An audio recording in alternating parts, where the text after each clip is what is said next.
If you were absolutely guaranteed a success in any goal, big or small, short or long term, if you could wave a magic wand, take a pill, but you'd be absolutely guaranteed, what one goal would you set for yourself? And when you ask that question, usually big goals come into your mind. You'd be rich, you'd be famous, you'd be powerful. But when you ask the question, what happens is you start to realize that it is fear that holds us back more than anything else. Because if you're absolutely guaranteed a success, you'd be unstoppable. I mean, you would be a force of nature. If someone were to put a blessing on you and say that you are indestructible and you could accomplish any goal you ever set for yourself, what different things would you do? Now, when I started off, I came from a poor family. I say I came by my feelings of guilt and unworthiness, honestly, because I was raised by a Catholic mother. And I grew up with no self-confidence, no self-esteem. I was kicked out of school several times. I misbehaved. I ended up spending half of my school in the library because I was kicked out of courses. I left school in the 12th grade and got a job as a dishwasher, worked as a laborer, lived in my car, dug ditches and things like that. So I had no self-esteem. And I began studying the subject over the years, and I found that your level of self-confidence, how much confidence you have in yourself to be, do, accomplish something, really determines the whole quality of your life. Self-confidence is essential in business because it's impossible to even start a business, to arrange a bank loan, to set up customers, to hire people, to all the things that are necessary in business require self-confidence. The more confident you are, actually the more magnetism you have. That's why actors and actresses who seem to be extremely confident have a certain amount of magnetism. So confidence not only is really important for us, it makes us feel happy, it affects and empowers other people. It causes people to treat us differently. We make more sales, we make more money, we marry better, we're better and more effective socially. Self-confidence is everything. And so I began studying when my confidence was very, very low, and I began looking at the subject of self-confidence. I find that there's three factors that interfere with our self-confidence. Number one factor is doubt and fear. Doubt and fear. This is really the greatest problem that human beings have. Throughout all of history, throughout all the books of religion and spiritual works and philosophy and psychology, fear and doubt and fear hold us back more than anything else. And then second of all, it's feelings of guilt and unworthiness. Feelings of guilt and unworthiness. And these are universal. And then finally, number three, is we have feelings of inferiority and undeservingness.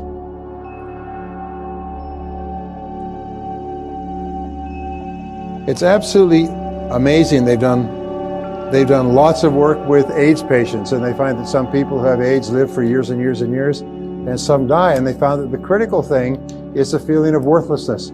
Is people come down with the disease and they feel that there's something wrong with them and they lose their heart.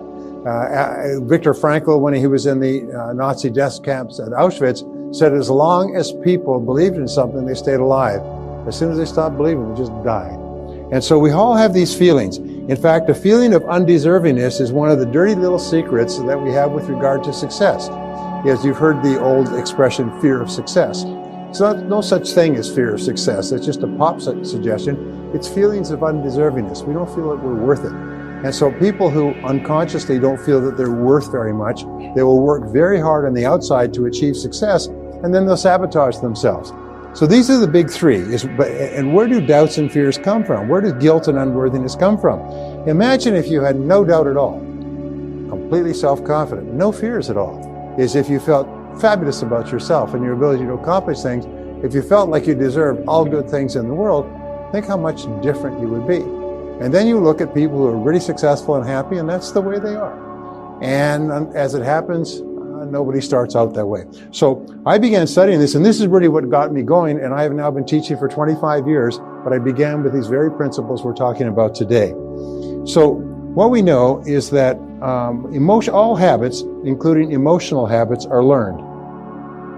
And this is an interesting concept that came about studying the works of Ouspensky, who wrote The Turn of the Last Century.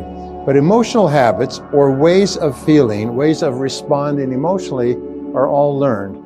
They are not fixed. They're almost like vagrant emotions. They have no home in the subconscious.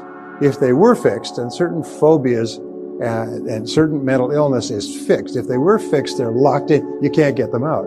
But as it happens, 99.9% of our emotional responses, especially negative ones, are actually unlearnable. You can actually defuse them. You can actually pull the wires that keep them functioning and get rid of them. And so I began studying success. I got into sales and I spun my wheels, and I finally began asking the question, why is it that some salespeople are more successful than others? What I learned, which turned my life around, which you've heard before, is the law of cause and effect. Now, the law of cause and effect says that for every effect in your life, for everything that's going on, there's a cause. That we live in a universe that is governed by law. This is often called the iron law of the universe, the iron law of human destiny, because it says that everything that is happening to you is happening for a reason. So the law of cause and effect says that if you can be clear about an effect that you desire, you can trace it back, and by finding someone else who's gotten that effect, if you do the same things that they do over and over again, you'll get the same result. Well, the great practice or the great application of the law of cause and effect, which has been the foundation principle of human society, psychology, religion, philosophy, metaphysics, and so on, is that thoughts are causes. Thoughts are causes. And conditions are effects. And this is an extraordinary breakthrough, because most people believe, falsely, that their situation in life is determined by factors outside of themselves. And I'll come back to this later because it's very important. Whereas the fact is that our thoughts, which are the only thing that we control, and which we do control, determine everything that happens to us in life.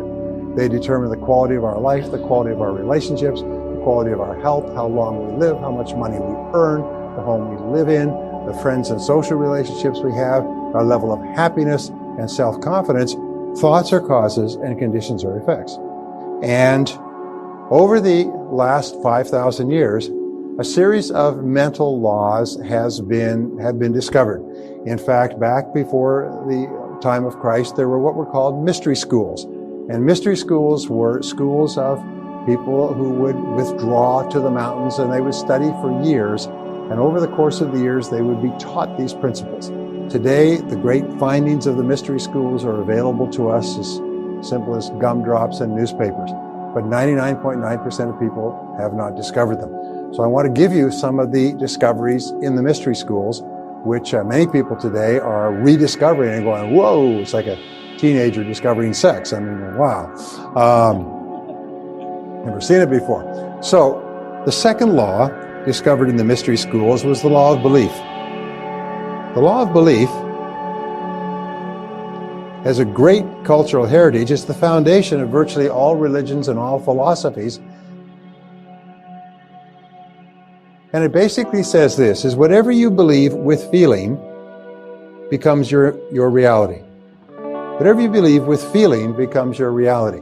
If you strongly believe it, your mind actually sorts out and creates almost a strainer effect, and you see the world through what is called a screen of beliefs. You do not see the world as it is, as the writer Anais Nin once said, you see the world as you are. And you actually deliberately ignore things that are inconsistent with your beliefs. And you only see things that are consistent with your beliefs. So therefore, the law of belief is very powerful. Now, here's the great tragedy, is some people have beliefs, and we don't need to go into geopolitics, but some people have beliefs that are, first of all, not based on reality. They are based on completely false information, which they're passionately attached to, and which are life-destroying as opposed to life-enhancing. I don't pass judgment on anybody's belief, but the way you can pass judgment on your own beliefs is, does it make you happy, and does it enhance the quality of your life and your relationships? We'll give you an example. When I had my first child many years ago, one of the child psychology books about raising children said the role of the parent is to break the will of the child at an early age. And as it happened, that was a common teaching in the 20s, 30s, 40s, even into the 50s, is that children, if they're too willful, will not respond well to instructions from their parents, so the parent's job is to break the will of the child. Well, you can imagine we have a lot of grown people in our society who were raised by parents with that idea, and they're broken people. They're angry, they're drunk, they're alcoholic, they're overweight, they're frustrated, and so on and so forth, because at a very early age, like young colts, they were broken. So the law of belief says that we act based on our beliefs, even though we have self-limiting beliefs. Now here's a very interesting point, is that no one's born with any beliefs. Every belief you have about yourself, your potential, the world, religion, politics, people, anything, every belief you had to be taught meticulously with very careful instruction, repeated over and over again. The worst of all beliefs are self-limiting beliefs. Now, self-limiting beliefs are beliefs where you believe yourself to be limited in some way. And so the starting point of using the law of belief on your behalf is, first of all, you ask yourself, what beliefs would it be useful or helpful to me to have? And imagine that you could go to the belief store and buy a belief like a piece of software and program it into your hard drive so it became part of your operating system. But you could only choose one belief. What would be a good belief to buy?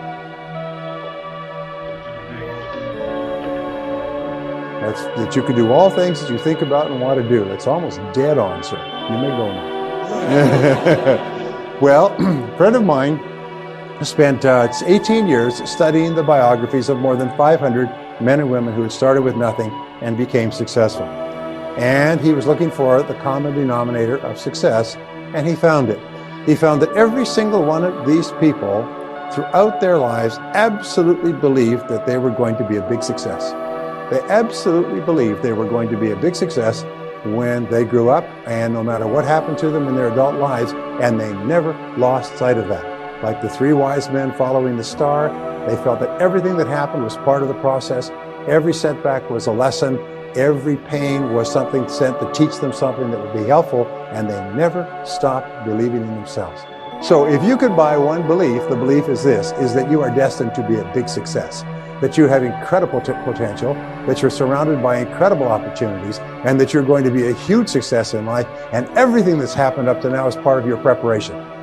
So challenge your self-limiting beliefs. Don't ever say, I can't do that, or I'm not good at that, or something else. No, wait and say, wait, what if that's totally false? What if deep down inside you have the ability to be extraordinary at something that's important to you?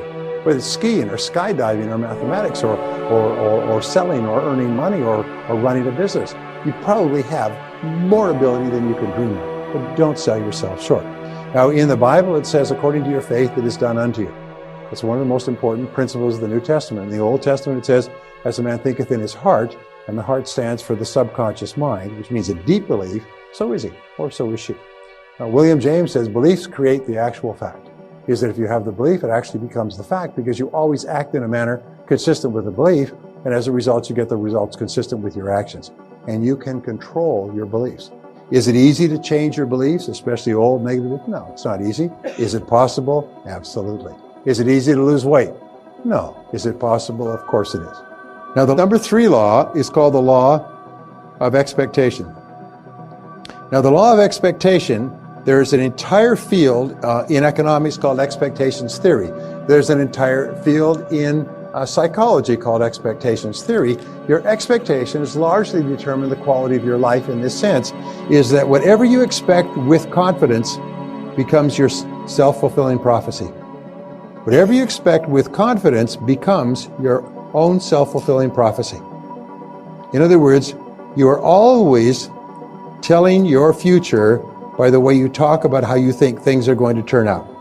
You are like a fortune teller in your own life. And if you believe that things are going to turn out well, if you expect them to turn out well, then by gum they do. If you believe that you're going to be popular and that people are going to buy, and that you have a great product and a great company and you're going to have a great life and you're going to be accepted and well received by people, and then you act that way. So it's very, very important that you always expect the best. And this is the key, expect the best. Expect the best. Expect the best of yourself, expect the best of other people, but especially expect the best of people who look up to you. One of the discoveries at Harvard University is that there's 2 qualities of child raising that raise happy, healthy kids. 2 qualities, by the way, that raise happy, healthy, powerful business teams as well, and sales teams.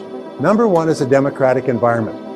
A democratic environment is where everybody is welcome to express their opinions, and people discuss and debate and get feedback and so on and so forth, and they make their decisions based on consensus. So everybody feels valuable and important and respected.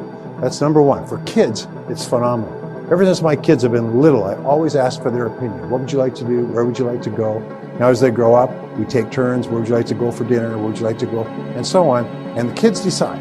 And now when they're adults, they feel that their opinion is valid. When they meet with other adults, they feel that their opinion is valid because they've been trained all their lives that their opinion is worth something. So number one is a democratic environment. Number two is a climate of positive expectations. Is the parents expect their kids to do well. Just like I tell my kids, you're going to be a very successful person when you grow up. You're going to do extremely well. You're going to be very popular. You're going to get good grades. When you expect the best of your children, children rise to your expectations. They may argue with you, they may reject, they may discount your positive statements because you're a parent, but it affects them at an unconscious level. I remember reading a wonderful line from a journalist. He said, "My father was not very talkative," he said. "He was a good man, but he didn't talk very much. But I do remember him saying one thing which affected my whole life. He said, 'Son, I expect you to do something worthwhile with your life when you grow up.'" He said, "I still remember that because whenever it came up, he'd say, 'Son, whatever you do, I expect you to do something worthwhile with your life when you grow up.'" He said, "That rang in my mind all my life." He said, "I've striven all my life to do something worthwhile with my life, just because of the positive expectations." So it's really important. Telling people that you expect the best of them. If you're married, telling your spouse that you believe in them and that you expect the best and you believe they'll be successful. And if they're not successful, then they'll learn something, they'll be successful next time. Just repeating that over and over again is the greatest blessing that a person can have. Okay, so expect the best. Expect the best of other people, expect the best of yourself too. Okay. Now the fourth law is the law of attraction. Now the law of attraction is getting, a lot of traction today, a lot of buzz. The law of attraction has been around. It was discovered, first written about 3,000 years before Christ. The law of attraction is a very interesting law that combines with the other laws, but it says that each person is a living magnet. Now, along with the law of attraction, there's a couple of other laws. One is called the law of vibration. And the law of vibration, as you know, everything in the physical universe is in vibration, even thoughts. Now, what causes a thought to vibrate is the emotional component of the thought. A thought with no emotion just lies there. An emotion with no thinking is just out of control, like a random molecule. But a thought which is impelled by an emotion sets up a force field of energy that attracts into your life people, ideas, and resources necessary to achieve the thought. And the more powerful the emotion, the faster it comes into action. Now, the interesting thing is all these laws are neutral. If you believe negative things, then that's what you will see, that's what you'll perceive, that's what you'll experience. If you expect negative things to happen, that's what will happen as well. So don't talk about things you don't want, because your mind is so powerful. It's this powerful engine that is sending out vibrations and attracting into your life people and circumstances in harmony with the things you're saying and the thoughts that you're thinking. If you're thinking negative thoughts, you're attracting those things into your life. Car crashes and burglaries and broken dishes and ripped hose and all kinds of things happen if you think negative. So we say that you are a living magnet, and there's a second law. It's called the law of sympathetic resonance. Now let me give you an example of the law of sympathetic resonance, which affects your life. If you had two pianos in a large room, and you went over and you hit the note of C sharp on this piano, bang, and you walked across the room to the other piano, the string of C sharp would be vibrating in perfect harmony with the string vibrating on the piano that you struck. Are you with me so far? Why? It's called sympathetic resonance. Now, where is sympathetic resonance especially relevant? Is when we meet the right person for ourselves. Khalil Gibran says that there will be a moment of a recognition at the moment of meeting, instantaneous. You walked into a place and you saw the person and your eyes met across a crowded room. It was instantaneous. Well, it's the same thing. The law of attraction is a very interesting law, but it says that whatever thoughts you're thinking, positive or negative, are sending out this force field of energy that's attracting into your life people and circumstances in harmony with it. Now, thought energy is a very fine energy. You know, if you were talking about throwing bullets or basketballs, you couldn't get them through the wall.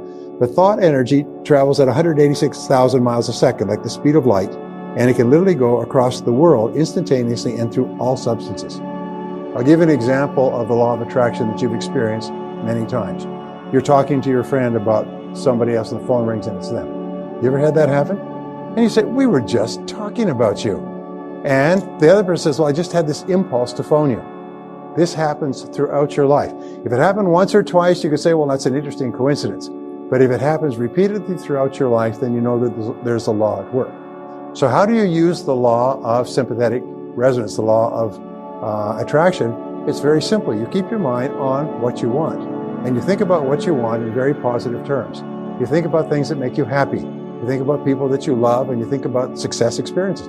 Interesting difference between winners and losers. Can you guess? Prior to every sales call or experience, both of them visualize and recall a memory. But winners recall their previous success experience and how happy they were about that. And non-winners recall their previous unhappy experience and how bad they felt and how depressed they felt and how unsuccessful and so on. So winners think of their past success experience and they set up a force field of energy that largely creates that experience. Sometimes when you walk into a room, if you are really up, people will turn their head. I mean, the vibrations will hit them. They'll turn their head. They'll notice that you've come into the room. So this is very much determined by the thoughts that you're thinking. We'll talk about this as we go along. So the law of attraction says you're constantly attracting into your life people, circumstances, ideas, resources in harmony with your dominant thoughts, but it is a neutral law. Nature is neutral in this sense. If you think negative thoughts and worried thoughts and anxious thoughts and angry thoughts, that's what you attract into your life. And so it's really important that you be aware of that. Okay, the next law is called the law, I've written these down here. There's actually 32. Oh, it's one of my favorite. It's called the law of correspondence. I love this one. It's kind of a summary law in many ways, and it has an equation, and the equation is this. This is my favorite equation. Remember this for the rest of your life. The law of correspondence, which is talked about in the New Testament, the Old Testament, and many of the old books, simply says, as within, so without. As within, so without. What it says is that your entire world around you is a mirror that reflects back to you your dominant thoughts. We say, wherever you look, there you are. It's almost like you live in a 360-degree mirror. And wherever you look, you see yourself reflected back. Now, the 3 or 4 places where this is most common is, first of all, your relationships.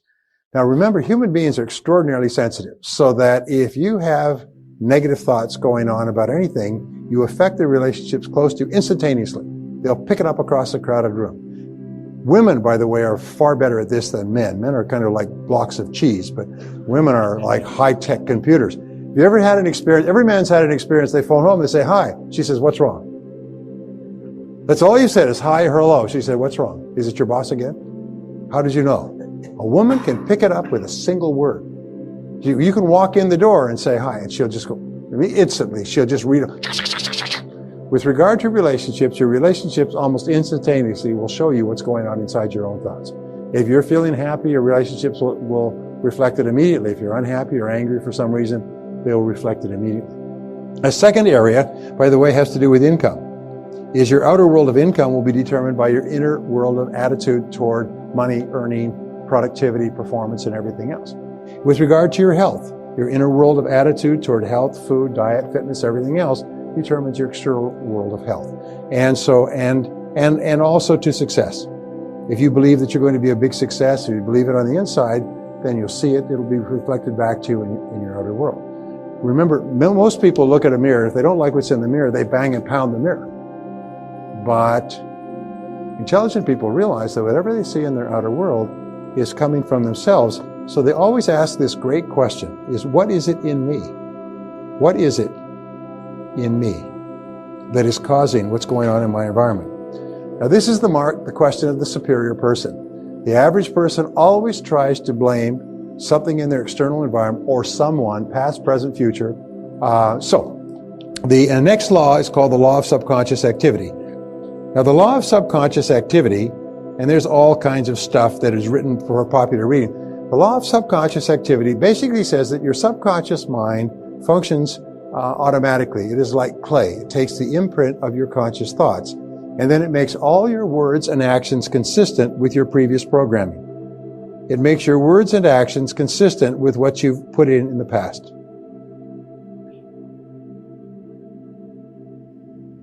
So it does not think, it does not create. All it does is keeps everything going. Your subconscious mind is also the seat of the autonomic nervous system, which handles and regulates the exact balance of hundreds of chemicals in every single one of the hundreds of billions of cells of your body on a moment-by-moment basis.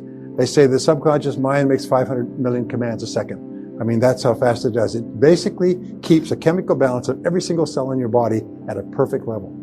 People who say, you know, human beings just emerged out of the primordial muck as a result of a couple of chemical mixes and a couple of lightning strikes really need a checkup from the neck up. Because when you look at the incredible complexity of the human system, it's literally beyond belief. We are so complicated, and if one little thing was out, if one little feature was out in our eyes none of us could see, either long distance or short distance, one little feature was out in our bloods, hearts, veins, anything else, we would not survive. And you take hundreds of thousands and millions of these little things that are so perfectly calibrated. Lots of research has been on this. It's a phenomenal thing. But anyway, is keep asking, your subconscious activity is subject to programming. It's sort of like if you program your computer, what do we say? GIGO stands for what? Garbage in, garbage out, but it also means good in, good out. So if you reprogram the commands going to your subconscious computer, you get new programming. That's why most programs, when they come off the production line, have what? Bugs and defects. And so what they do, the professionals go through, the engineers go through and they debug it. One of the things we need to do to fulfill our potential to have high self-confidence is to debug. And we need to go back through and take out all those little ideas and misconceptions and feelings and concepts and beliefs which are not consistent with being happy and joyous. They say the fruits of the Spirit are joy and self-control. And so if you're not feeling completely in control of your world and experiencing joy, it means there's something wrong with the computer. So what we do is we say, oh, must have gotten a bug in there, and we don't get upset about it. We say, where's that bug? And we just go to work. Sometimes just challenging one thought can transform your life. I'll give you a quick story. Once upon a time, there was a young guy, grew up in a family. His father was a Fortune 500 executive, extremely wealthy. This kid grew up, he had everything. He had servants, he had money, he had everything else. He grew up spoiled beyond belief. And his father was busy working and so on. But for one reason or another, he grew up and he was very spoiled. He was pushy, he was arrogant, he was rude toward the servants and toward other people. And the father realized he had raised a really spoiled, wastrel type kid because he never had to work for anything in his life. Well, the young man went off to college, completed college, reasonable grades. And then he came back and he said, okay, Dad, get me a job. Nice kid. So the father said, all right, I will get you a job. The father realized he made a mistake with his son, and he wasn't quite sure how to help him. But he got him a job with another Fortune 500 company, and the young man went to work. And after 18 months, boss called him in and said, you're fired. We don't want you around here anymore. Your work is low level. You're not very competent. You're fired. Get out. Well, the young man was shattered. It's his first job. His friends have got jobs, friends working in large companies. He comes home, he's been fired. His father said, well, you know, I'll see if I can get you another job. So a couple of months goes by, his father gets him another job. He goes and he works for 18 months at this job. This time he works really hard because he's determined not to be fired. After 18 months, boss calls him and says, you're fired. Get out of here. Get out, out. We don't want you around here. You're worthless, you're no good. Kid goes home, and this time he's mid-20s. He's really upset and angry. His father says, well, let me see what I can do. I'll call around. And this time he gets him another job. 18 months later, he's fired for incompetence. He does this 4 times. And then the son discovers when he's about 28, 29, by this time he's working hard. He's working long hours. He's working himself silly so he could do a great job, so he could really work up. And he's doing a great job. He's gotten better and better, more disciplined, more focused and everything else, but fired 4 times in a row from major companies. And then he finally finds out somebody lets him slip. And he said, well, why am I being fired? He said, well, that was the deal. He said, what do you mean deal? He said, well, the deal was, I told your father I would put you on for 18 months, and he agreed as long as I would fire you at the end of 18 months. He said, quite honestly, you've done a fantastic job here, one of the best people we've ever seen, but that was the deal.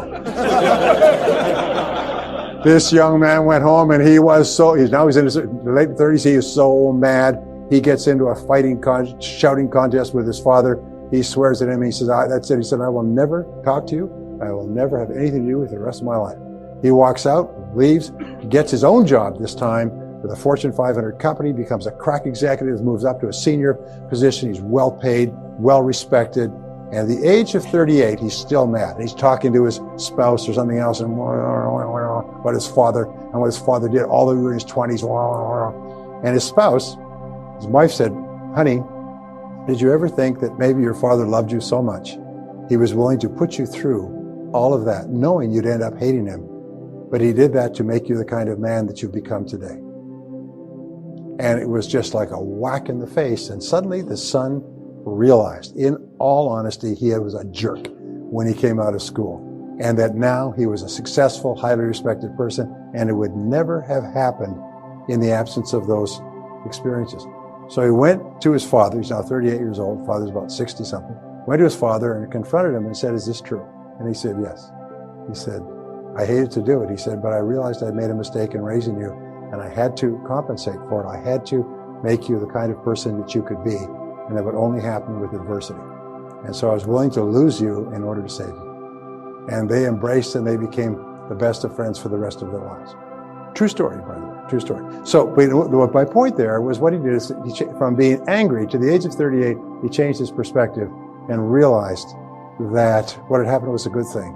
What happened was done out of love and not out of unkindness. My friend Wayne Dyer has this little one-liner. He said, it's never too late to have a happy childhood. It's never too late to have a happy childhood. The work at the University of Pennsylvania says basically that we see the world based on what is called our interpretive style. And your interpretive style is the way you interpret things to yourself. So if you change the way you interpret things to yourself, your attitude toward everything changes. So here's the seventh law. And the seventh law is the law of habit.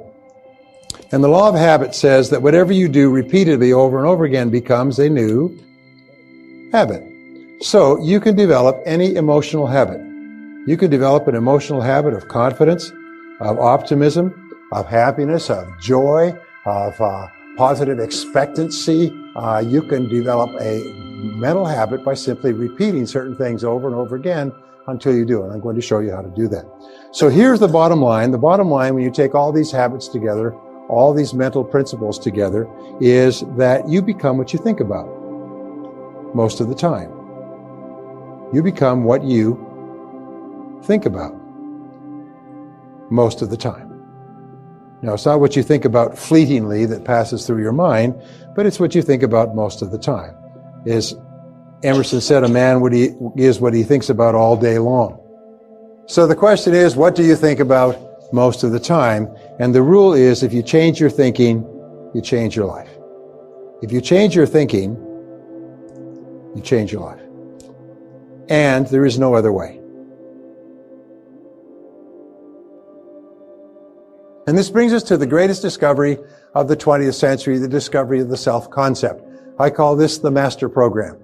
And each person has a self-concept. And this self-concept is a combination of all your thoughts, feelings, beliefs, doubts, hopes, fears, and experiences throughout your entire life that come together to make you the kind of person you are today. Now, we know that the only thing that is unique about you is your mind. Everything else the human being has in common with a horse or a monkey. The only thing that you have that makes you distinct and unique is your mind, and every single person is completely different because every single person has had hundreds of thousands of different experiences at different times to which they've responded and interpreted differently. So your mind is unique in all the world. There cannot be two of you if there are 50 billion human beings. And what they discovered was the self-concept. And what we found is that your performance and your effectiveness is determined by your self-concept. How you perform and behave on the outside, how you treat with other people, what you accomplish is all determined by your internal programming. So if I can give you a little bit of a graph here. Here's a graph. We say that your level of effectiveness is determined by your self-concept. How effective you are as a person, as a salesperson, as a parent, as a spouse, as a friend, as a writer, whatever you do, your self-concept and your level of effectiveness have a one-to-one relationship. You've also heard it said that the average person uses only 10% of their potential. Well, this means that there's fully 90% of your potential left untapped. Some people only use a small part of their potential, but imagine that you could earn twice as much, 3 times as much, 5 times as much, just by using more of your potential. Well, according to the Stanford Brain Institute, that did some studies on this, actually cadaver studies, the average person really only uses about 2% of their potential. They're saving up the rest for some good purpose that we don't know yet. But the average person functions on 2%. 2% gets you the entire quality of your life that you have today.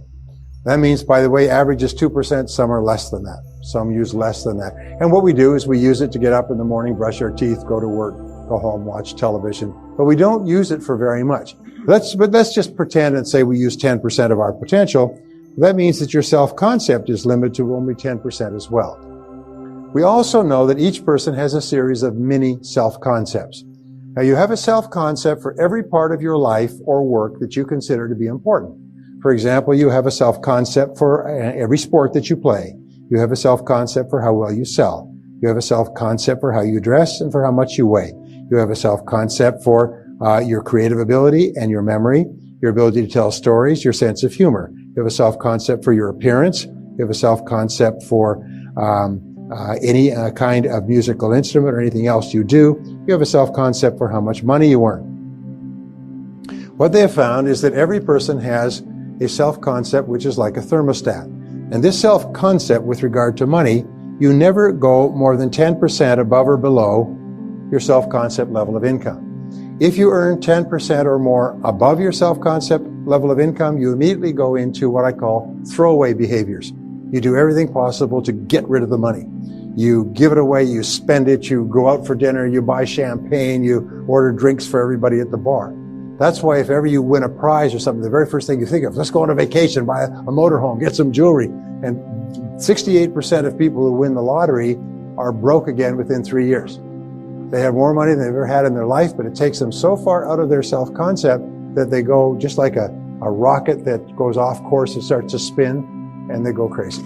So if you earn 10% or more below your self-concept level of income, you engage in what are called scrambling behaviors, and you scramble to get your income back up. But once you're into that 10% range, well, plus or minus, you relax. And this becomes your comfort zone. This becomes your comfort zone. And the great enemy of human success is the comfort zone. In this comfort zone, you're comfortable. Now, you may not be happy with the amount that you're earning, but you just become comfortable with that amount. The only way that you can increase your income is to change your self-concept in relationship to income. And what we know is that your overall self-concept is determined by your self-concept in all the areas of your life that you consider important. We also know this, is that your self-concept is made up of 3 parts. Again, this is basic behavioral psychology. Number 1, it's made up of your self-ideal. Now, your self-ideal, like 3 wedges of a pie, consists of your values, it consists of your ideals, it consists of your goals, it consists of your hopes, it consists of your dreams, it consists of all those things that are inside you. And what we know is that there's a direct relationship between how clear you are about your goals and ideals and your self-ideal. What do we know about top people? Top people are clear about what they believe in, and they don't compromise their values. What do we know about little people, weak people? Is they're very confused about their values and they compromise them for the slightest advantage. So my point is that people with a very clear self-ideal are much stronger and more powerful people than people who are unclear about their ideals. The second part of your self-concept is called your self-image.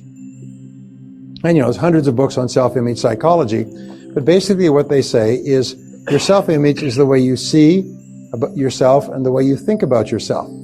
Your self-image is called your inner mirror. Whenever you go to do anything, you check this mirror like a stage performer checking the mirror before they go on the stage. Before you go in to see somebody in a sales call, you just kind of check your inner mirror to see, how do I perform in sales calls? And your performance on the outside is largely determined by your self-image. 1-to-1. Remember that ratio. The third part of your self-concept is your self-esteem. Now, your self-esteem is the most important part of all. This is the emotional part of your personality.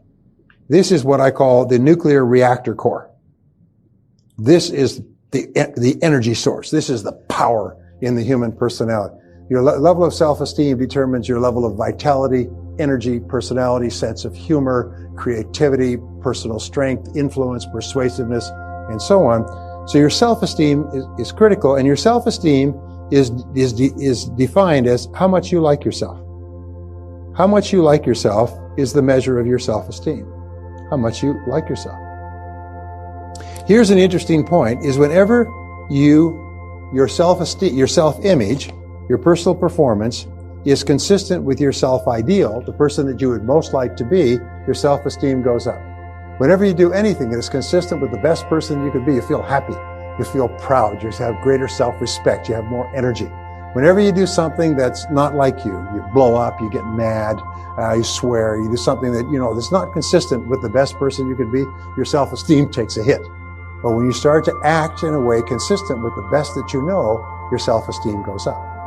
Well, here's the most important part, going down here, is we say that the most powerful words you'll ever learn are the words, I like myself. I like myself. I like myself. Whenever you say the words, I like myself, your overall self-concept goes up. Your self-image improves and your self-ideal clarifies. And as your self-image, as your self-concept goes up, your performance and your behavior in every part of your life goes up as well. They say the flip side of self-esteem, like a coin, is called self-efficacy in psychology. And self-efficacy is how competent you are. So whenever you do something well, your self-esteem goes up and you like yourself more.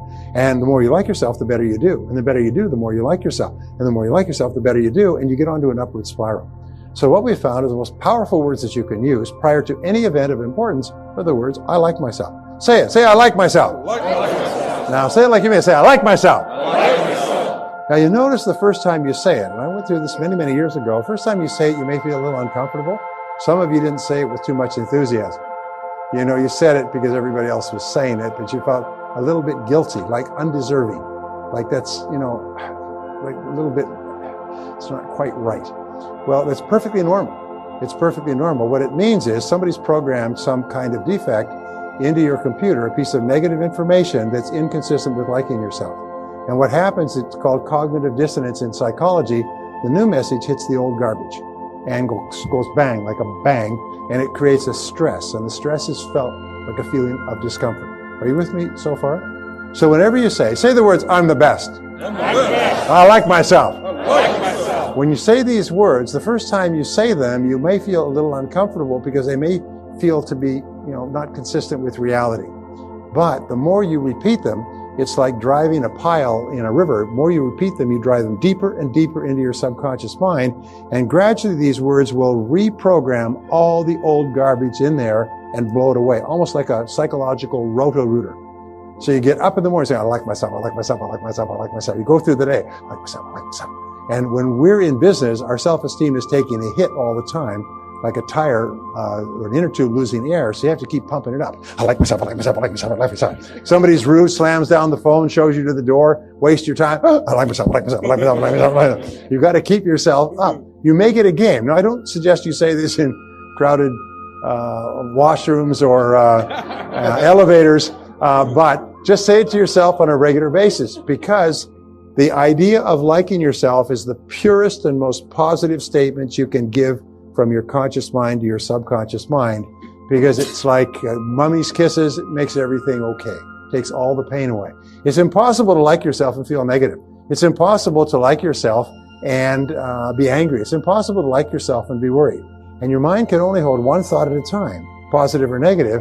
So if you keep repeating, I like myself, I like myself, I like myself, I like myself, I like myself, what happens is eventually it becomes a habit of thinking. You wake up in the morning and say, I like myself. Throughout the day, you say, I like myself. Somebody's rude or difficult to you, say, it doesn't bother me, I like myself. And you act like it. Now, initially, it'll be like getting fit. Your muscles will be stiff. Your emotional muscles will be stiff. But after a while, it starts to become automatic. And whenever you have any kind of negative event, you can immediately zap it by saying, oh, wait a minute, I like myself. Now, here's the most wonderful thing. The more you like yourself, the more you like other people. And the more you like other people, the more they like you right back. And what do you think is the foundation of self-confidence? How much you like yourself, self-esteem. The more you like yourself, the higher your level of self-confidence. The more you like yourself, the less you feel your fear, failure, and rejection. The less you're worried about negative events and negative experiences. You fall on your face, you pick yourself up. People fall down, people make mistakes. Life goes on. So in other words, things don't bother you because you actually develop almost like a Teflon cover around your emotions and you become a completely positive person. Remember in the 60s there that poster that says, I do not love you for yourself, but for the way you make me feel when I'm with you. Do you know the most powerful thing you can do in your relationships with other people is to make them like themselves? Is to say things and do things with them, not manipulatively, but positively, that cause them to like themselves. Compliment them on the way they look. Thank them for being punctual. Praise them for their accomplishments. Say little things, nice things that make me feel happy. Say thank you. Causes people to like themselves. If you go through the world, sort of like a hummingbird going from flower to flower, making people feel important, making people like themselves, you'll be one of the most popular people there is. Everybody would be happy to see you. Everybody would brighten up when they know you're coming. We all agree with this. We should all have high self-esteem. Well, what is the problem? Well, the problem is negative emotions. And the greatest single challenge we have are negative emotions and negative habit patterns. Positive habit patterns are joy, love, spontaneous humor, happiness, compassion, and so on. But negative emotions are the greatest enemy of all. We can only improve our lives to the degree to which we free ourselves from our negative emotions. And the good news is that no child is born with any negative emotions. All negative emotions are learned from infancy onward. And that's a good thing because if it was not true, then we could not get rid of them. Because if it was part, like our eye color or our hair color or our height, we couldn't get rid of it. But it's not genetic, it's not fixed, it's learned, and it is therefore relearnable or unlearnable. You can, in other words, just reach in and short circuit the negative emotion circuits which we've learned. So here's some of the things that we know about negative emotions. And when I began studying this, I spent something like 5 years studying this, and it changed my whole life. Is we know that negative emotions are the greatest single obstacles to success. They're the things that hold us back more than anything else. And let me show you where the negative emotions tree. This is a negative emotions tree. This is my own creation, by the way. Here's the trunk, here's the ground, and here's the roots. Okay. Now, where do first of all, what are the most popular negative emotions? There's about 54 negative emotions in the textbooks, but the worst of all are fear. Fear is a terrible negative emotion. And then there is a doubt, which we talked about before. That's a killer. And then there's envy, which goes along with resentment. Envy and resentment are like twin sisters that go around together. Because if you envy somebody their success, you resent them their success. And of course, there's jealousy, what Shakespeare called the green-eyed monster. Jealousy is a terrible thing, which comes from low self-esteem. People experience jealousy when they feel that I'm not good enough. And then there's hatred. And then, worst of all, there's anger. Now, we know that the roots of the negative emotion tree, and by the way, there's lots more, but the roots of the negative emotion tree are two things. They are, first of all, I'll put this up here, they are justification. What we find is that it is impossible to have a negative emotion or a negative feeling of any kind unless you can justify it, unless you can explain why you are entitled to this negative emotion. Why what someone else has done or not done entitles you to this negative emotion. So if we stop justifying, in the Bible, which is a book on psychological and spiritual development, in the Bible, in the Sermon on the Mount, it says, judge not that you be not judged. You see, because if you judge, you become a hanging judge, you automatically condemn. If you judge and condemn, you justify, create negative emotions. The worst thing of all is it doesn't affect the other person. It affects you. So if we stop justifying, the negative emotion starts to die. The second part is identification. Identification is where you take things personally. And this is very common. We hear of something that happened, we take it personally, we become angry and upset of something that's happened to someone somewhere else. So if you don't justify and tell yourself you're entitled to this emotion, if you don't identify and take it personally, the emotion starts to die. The fruit starts to die. However, what's more important is the trunk of the tree. The trunk of the negative emotion tree is blame. And all negative emotions require, for their survival, blame. If you stop blaming, you stop the negative emotion. And it's almost like your negative emotion tree is like a Christmas tree that's plugged into the wall. If you jerk it out of the wall, if you jerk it out of the wall and you cut down the trunk, if you stop blaming, all your negative emotions stop. I told you I spent 4,000 hours, spent years studying this subject. I was overwhelmed by its enormity, because the key to your fulfilling your full potential as a human being is to eliminate your negative emotions. Because if you eliminate negative emotions, what's left? Only positive emotions. Happiness, joy. The one common goal that all human beings have is to be happy. To be happy and joyous and loving and feel wonderful about themselves and their relationships. And the only thing that impairs that is negative emotions. And these negative emotions we'll talk about in a second are learned. So the key is to stop blaming. And the way that you stop blaming is with a very simple 3-word neutralizer or zapper, and it is the words, I am responsible. I am responsible. So say it. Say, I am responsible. I am responsible. So from now on, whenever you think of anything that makes you mad, just say, wait a minute, I'm responsible. I'm responsible. I'm responsible. You see, your mind can only hold one thought at a time, positive or negative. It cannot hold the thought of responsibility and the thought of anger at the same time. Now, people are going to give me every conceivable response to this position, because nobody wants to give up their negative emotions. Doggone it, you've paid for those negative emotions. You've spent years keeping them alive and fertilizing them and justifying them and talking them over with other people and putting water on them and thinking about them and so on. People love their negative emotions. To get them away, you almost need a crowbar to get people to give up their negative emotions. In fact, what we have found is that if you have just one negative emotion that you will not part with, that alone can sabotage your whole life. So the starting point of your achieving the greatness that is possible for you is to get rid of the negative emotions. So when we talk about I am responsible, your ability to respond in an effective way is the critical measure of how much you've become as a human being. In other words, if you can respond effectively to crises, problems, upsets, which may not be legally your fault, if you can respond positively and effectively, it means that you've come a long way. It means you've become one of the best developed human beings on our planet.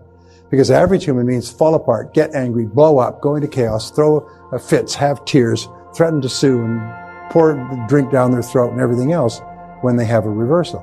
But not top people. Top people say, stay calm here. What's happened? Let's look at it. What do we do now? What's our next action, and so on. So by saying I am responsible, whenever you feel something angry, you neutralize the negative emotion. If you keep repeating the words I am responsible over and over again, pretty soon they become an automatic mantra. Something happens, you start to become angry, you instantly say, wait a minute, I'm responsible.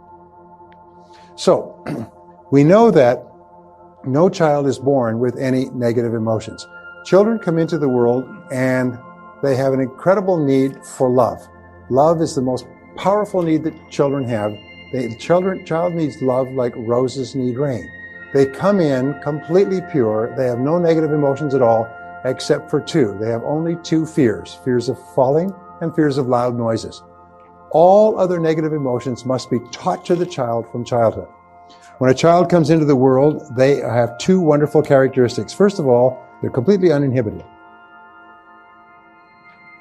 They laugh, they puke, they pee, they poop, they cry, they do whatever they want. In other words, they're completely uninhibited. They have no inhibitions at all. As far as the child's concerned, the child can do anything. I can do anything. These are the words of the early child. The second characteristic a child comes into the world with is they're completely spontaneous.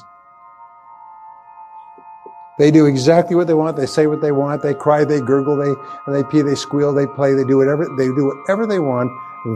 They say, I don't have to do anything. You notice that with children? I don't have to.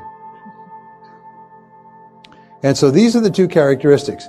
Very early in life, because of mistakes that parents make in upbringing, especially destructive criticism and conditional love or withdrawn love, children begin to develop the two major clusters of negative habit patterns from which all others come. Almost emotional cancers, if you like. The first is they develop the inhibited negative habit pattern, or inhibitive negative habit pattern. The inhibitive negative habit pattern is characterized by the words, I can't. When the child is young, the child wants to touch and taste and smell and feel and get anything and touch things and grab knives and crawl around and run out in traffic. And parents often say, don't, get away from this, stop that, put that down. How many times have I told you? And they punish the child, at an early age when the child is incapable of comprehending why the parent is getting so upset. All the child hears is the parent's angry voice, and sometimes the physical punishment and the shouting and the putting in their bedroom or putting in their crib. The child at a very early age starts to develop this idea, I'm too little, I'm small, I'm incompetent, I'm incapable, I can't. So every time they try something, they get a spank or a punishment. I can't. What happens is that this child begins to form this impression that I can't, and as the child grows, the child begins to extend it to the rest of their world. I can't learn this. I can't do this. I can't get a good grade. I can't get a good job. I can't form a good relationship. As adults, whenever the child is confronted with a new risky proposition for which there's no guarantees, the natural response is, I can't. What if I lose? What if it costs me money? We call this the fear of failure. And the fear of failure is the greatest single obstacle to success in adult life. Now here's an interesting thing, physiologically, is the fears are actually experienced in the human body. And we feel it first of all in the solar plexus, then in the heart, then in the throat, then in the head, and sometimes in the bladder. Well, the next negative habit pattern, number 2, is called the compulsive negative habit pattern. And the compulsive negative habit pattern, which is the second constellation, is characterized by the words, I have to. And it's associated with what we call the fear of rejection. The fear of rejection, the fear of criticism, the fear of disapproval, which is terribly important to us as members of a society. And the compulsive negative habit pattern is trained into children when they are told at an early age, if you don't, you're going to get this. If you don't do this, then this. And what it's associated with is what is called conditional love. Now, since children need love more than anything else, the threat of taking away the love and approval is terrifying to the child. Terrifies the child. It actually traumatizes the child to have their love taken away. Children need love the way that we need oxygen, or that the patient needs blood. If you pull away the love or give it back and pull it away like this, the child goes into a constant state of turmoil emotionally. As adults, they are hypersensitive to the reactions of others. They can't make any decisions for fear that others will disapprove of it. They are extremely worried about what others may say. They're concerned about the Joneses and everything else. They are so concerned about what others may do that they don't have a mind of their own. Does anybody know what I'm talking about? And this always goes back to childhood and to conditional love, where the love was given and taken away, or maybe never given at all. And what it does, it traumatizes the child. Now, the worst of all, which is what affects most adults, is I have to, but I can't. I can't, but I have to. I have to, but I can't. And they're torn back and forth. Most illnesses, you know, in our society is psychosomatic in origin. Psycho, the mind, makes soma, the body, sick. Prolonged confrontation with these fears makes you physically ill. It actually changes your blood chemistry. It leads to ulcers. It leads to diseases as serious as cancer, strokes, phlebitis, internal congestions. Most skin breakouts are caused by anger and by negative emotions. Most of the problems in our bodies can be associated back one way or another to these. So the antidote to these is whenever you think of something that you want to do, you say, I can do it. I can do it. I can do it. Say, I can do it. I can do it. And say, when you repeat this, say, I can do it. I can do it. I can do it. Whenever you think of anything, picking up the phone, calling the customer, taking a chance, just say to yourself, I can do it. I can do it. I can do it. I can do it. And what it does is each time you say that, your fears go down and your confidence goes up. It's almost like they're on a teeter-totter. As you build your confidence, your fears go down. And whenever you feel under compulsion, just say, I don't have to. I don't have to. I choose to do this, but I don't have to. I don't have to. I don't have to. So, one of the critical manifestations of negative emotions that deflates our self-confidence, and you notice this, all these fears hold back our self-confidence. Fears we can't, fears we have to, fears we have to please other people won't like us, we may lose our time or money. All they translate into the worst, one of the worst of negative emotions, which is guilt. Guilt goes around with her twin sister, unworthiness. Is we feel unworthy. Now, it's interesting is that no child grows up with guilt. Most of the main religions in the world have, at a very early stage, inculcated guilt as a fundamental part of their teachings. And they use it at a very early age because the easiest way to control people is with guilt. So there's two reasons why guilt is practiced deliberately. One is for control, and the other is for manipulation. And control and manipulation, why? It's because they work. If you can get your children to feel guilty at an early age, you can control them like on a fishing string for the rest of your life. And what you do it way, first of all, we use destructive criticism. Destructive criticism breaks people down emotionally. And if you criticize them a lot when they're young, they'll feel broken down, their self-confidence is down, their self-esteem is down, and then you use guilt to manipulate them. And the way that you deal with guilt is when anybody ever tries to use guilt on you, you say, excuse me, are you trying to make me feel guilty? And you smile. And they'll say, oh, no, because nobody will admit it. At least not the first few times. You say, that's great, because it doesn't work on me. Guilt doesn't work on me. Oh, good. And then they'll try it again, mother. And you say, excuse me, are you trying to make me feel guilty again? No. And finally, she'll say, yes, I am. You say, well, it's not going to work. It worked in the past, it doesn't work now. Is always say when a person says anything, are you trying to make me feel guilty? That immediately stops the game. The game only works if it's underground. As soon as you bring it up and put it on the table, the game stops. And you don't allow people to make you feel guilty. Because guilt is totally destructive. It destroys your soul. It undermines your self-confidence. So the way that we get rid of guilt, and we'll talk about this in a couple of seconds, the final principle I have to teach you is the most important principle in self-confidence, the most important principle in personal development, and it's based around another law, and it's the law of forgiveness. The law of forgiveness. Now, the law of forgiveness says that you are a healthy person to the degree to which you can freely forgive and forget offenses against you. To the degree to which you cannot, you move down the human totem pole and you become a less and less person. A person who can forgive nothing is a person who's totally destroyed psychologically and emotionally. So how do you deal with forgiveness? Number one, forgive your parents. You do not become an adult until you have forgiven your parents 100% for every mistake they ever made. Remember, it's never too late to have a happy childhood, so just go back and forgive your parents. If they're no longer with you, forgive them and let them go. So the second thing, forgive any relationship that you ever had that didn't work out. Now this is hard because it's so personal and it's so painful. But if you can forgive your parents, it's a real good warm-up. Most people are still mad at their parents in their 50s.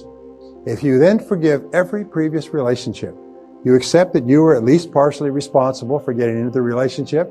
You were definitely responsible for staying in the relationship. You just say, I am responsible, I am responsible, I am responsible. I bless them and let them go. And just let it go. Because in letting them go, you set yourself free. By not letting them go, you're keeping yourself in prison, in an emotional prison.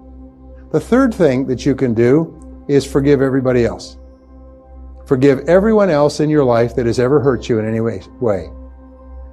Every past childhood slight, every sibling, every person in your family, every person you ever worked for, every lousy boss or person who cheated you, lied to you, robbed you, and everything else, and so on. I mean, just let it go. Just let it go. Remember, it's a selfish act. You're doing it for yourself. And finally, number 4, this is really critical, forgive yourself. Forgive yourself. Now, I have it on good authority. I've done some research on you before you came here. And I find that every single person here has done some wicked, senseless, brainless, foolish, cruel, idiotic, stupid things in their life. Is that true? Say yes. Okay. Let it go. And please understand this, the person who did those things no longer lives, no longer exists. The person you were in the past is a different person than you are today. The person you are today wouldn't do those things because you now have wisdom, you have hindsight, you have intelligence, you understand consequences. So the person you are today is a different person from the person you were back then. So don't keep beating yourself up because that other person, another person, did something that today you disapprove of. All right? Just let yourself go. Let yourself off the hook. And when you let it all go, it's almost like a huge burden off your back. You just forgive everybody and you forgive everything, and on a go-forward basis, you just forgive everybody. You don't have any negativities at all. No negativity toward anybody. You're just a positive person. And if you'll do that, if you accept responsibility, like yourself, and forgive everyone else, you become a truly superior person. Most amazing darn thing. Now, learned helplessness is one of the greatest enemies of success in our lifetime. And learned helplessness, based on 25 years of research and millions of dollars at the University of Pennsylvania, is one of the greatest killers of human success, is we learn to be helpless. They have done a whole series of experiments, but one, they took a dog and they put a piece of glass in the middle of a cage, and on one side they put the dog, the other side a delicious piece of meat. And the dog would throw itself at the glass and hurt its nose, and throw itself at the glass and hurt its nose. Throw itself 3 or 4 times at the glass and hurt its nose. Then they take the dog away, and the next day they put them back with the dog and the meat. They did this for 3 or 4 days. And by the 3rd or 4th day, the dog would just sit there passively and not throw itself at the glass because it didn't want to hurt his nose. Then the next day, they just removed the glass and put the dog in the cage next to the meat. And the dog, with the stomach growling and rumbling, would lay there right next to the meat and never reach for it. The dog had been trained to be helpless. The dog believed that it could not get to the meat, so even though there was nothing in the way, the dog just sat there. They did a study with, they did 25 years of this. They took a bunch of university students and they put them into a room. They said, you can leave this room whenever you like. It's up to you, and that's the only instructions that you have. So they went into the room, and the room had several doors, and they closed the doors, and the students went around and checked the doors. The doors were all locked from the outside. As soon as they finished checking, they went and sat down, and then they began to play music. Loud music, terrible music, broken glass, trash can music, outrageous music, and they began to increase the temperature in the room. They let a foul odor into the room. And so you had this music and this odor and this heat and everything else. And the students just all sat there. Even though the doors had been unlocked as soon as they tried them, the doors were unlocked. They could have left at any time. They had learned to be helpless with one experience. They say humans can learn to be helpless with a single experience. They can try something and instantly conclude, I can't do that. I'm not capable of it. I can't play a sport, can't cook a dish, can't type, can't work a telephone. They instantly conclude that they can't do it. And for the rest of their lives, they're helpless. Now, here's an interesting point. Remember, it's not what a man knows what hurts him, it's what he knows what ain't true. And have you ever had an experience where you felt you couldn't do something and then somebody showed you how to do it properly and you found you could do it quite easily? And suddenly your whole belief system changed. Up to that time, you'd always believed you couldn't do it. From that point forward, you believed that you could for the rest of your life. We talked earlier about self-limiting beliefs. One of the self-limiting beliefs is that we are not capable of doing something. We feel learned helplessness. So it's very important that you ask this question, is it true that I can't do it? And the fact is that if hundreds of thousands of millions of other people could ski or skydive or sell or invest in real estate or build businesses, you can do it as well. Don't ever sell yourself short and conclude that you're helpless. Now, the other problem that people have has to do with Sammy the rat. And Sammy the rat, they took Sammy the rat and they put him into a cage. And on the outside of this cage, there were 4 tunnels. And they waited till Sammy was hungry, and then they put some cheese, a little bit of cheese, at the mouth of the 4th tunnel. Right? Well, when they put Sammy, his little Sammy, into the cage, here he is. Put him into the cage. Sammy's hungry. Steps around. Says cheese around here somewhere. He explores around, and finds the cheese. Eats the cheese and is happy. Take him out of the cage, keep him for 24 hours. He's hungry again. Put him back in the cage, and the cheese is there. And Sammy explores, but not as much, and he eventually gets to the cheese. The next day, he puts Sammy in the cage. Sammy goes straight to the cheese. and eats it and is happy. Then the researchers take the cheese and they move it a little bit further back in the tunnel. Well, Sammy's put into the cage the fourth day. He goes running up to the tunnel. There's no cheese. He looks up at the researchers, says, "Where's my cheese?" Don't know. So he sniffs around. Sammy goes to the second tunnel and the third tunnel, and the first tunnel, whatever. And then finally he comes back and he begins to explore. He smells an odor of cheese, and he works his way back and he finds the cheese, comes out, and he's happy again. So then the next day they move it further back and eventually all the way to the back of the tunnel. Now Sammy comes into the cage, beep beep, goes straight across, goes into the tunnel, all the way to the back, gets the cheese, comes out and is happy. Then they take the cheese and they move it and they put it in the back of the second tunnel. Sammy comes into the cage the following day, goes straight to the tunnel, all the way to the back, comes all the way back, and Sammy is not a happy camper. Where the you-know-what is my cheese? They say, we don't know. Sammy turns around, goes back into the cage, comes in the tunnel, comes back out again. Goes around, sniff, sniff, sniff, comes back, goes back, and can't find the cheese. Sammy's just a little bit angry. So finally, Sammy begins to do some exploring. And he explores and he goes into this cage and eventually all the way back and eventually all the way back. And he finds the cheese at the back of the second tunnel. And he eats the cheese. Now, here is the moral of the story, is that Sammy is a rat. A rat has a brain the size of a pea, or even smaller. Sammy the rat with a brain the size of a pea will eventually figure out that there is no cheese at the back of the fourth tunnel and will begin exploring until he finds it at the back of the second tunnel. But a human being will keep on going down the fourth tunnel forever. Now, this is an example of the comfort zone. This is an example of the comfort zone. Now, these are the twin threats to our success is, first of all, the learned helplessness, we believe we can't, or comfort zone, we get into a comfort zone and we practice what Newton called inertia. You know the law of inertia, which is one of the laws of physics? The law of inertia says that a body in motion tends to remain in motion unless acted upon by an outside force. A body at rest tends to remain at rest unless acted upon by an outside force. What it says is that something in motion will just keep on going. It'll just keep on going the same way forever. And because of learned helplessness in the comfort zone, we keep going at a low level of performance indefinitely. And then we use the same reasons for negative emotions, we justify it. And we explain the reason I can't is because of this. It's my upbringing, it's my childhood, it's my education, it's my boss, it's my bills, it's my family. And we think of all the reasons why it's not possible for us. And what we do is we fall in love with our excuses.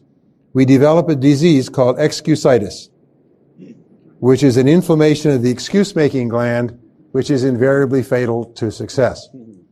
So in order for us to break out of learned helplessness, we have to realize that anything that many other people can do, I can do as well.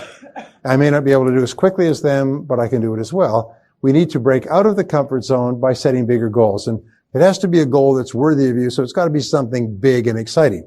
Now, you don't have to worry how you're going to achieve the goal, because if you can be clear about the goal, all the mental laws begin to work for you, including the final mental law, which it's called the law of superconscious activity. Now, the law of superconscious activity is really one of the greatest laws of all, and it says this: because of the superconscious mind, which is a mind that puts you in tune with the entire universe, everything past, present, and future, every idea and possibility, and comes to you through intuition and through coincidences, any thought, plan, goal, or idea held continuously in the conscious mind must be brought into reality by the superconscious. Any thought, plan, goal, or idea held continuously, you become what you think about most of the time, must be brought into reality by the superconscious mind. Now, remember we talked about before the law of cause and effect. Well, the law of cause and effect is very simply, what is the cause? Is your belief, your absolute clarity about the goal that you want. What is the effect as the goal comes into your life? What the law of belief says, what do you believe in? You believe that you must ultimately achieve this goal unswervingly, and that belief creates your reality because you begin to see the whole world differently. The law of expectations, you confidently expect that everything that happens is part of a plan to help bring you towards your goal. The law of attraction, what do you attract? You attract people, ideas, and circumstances into your life to help you to achieve your most important goal.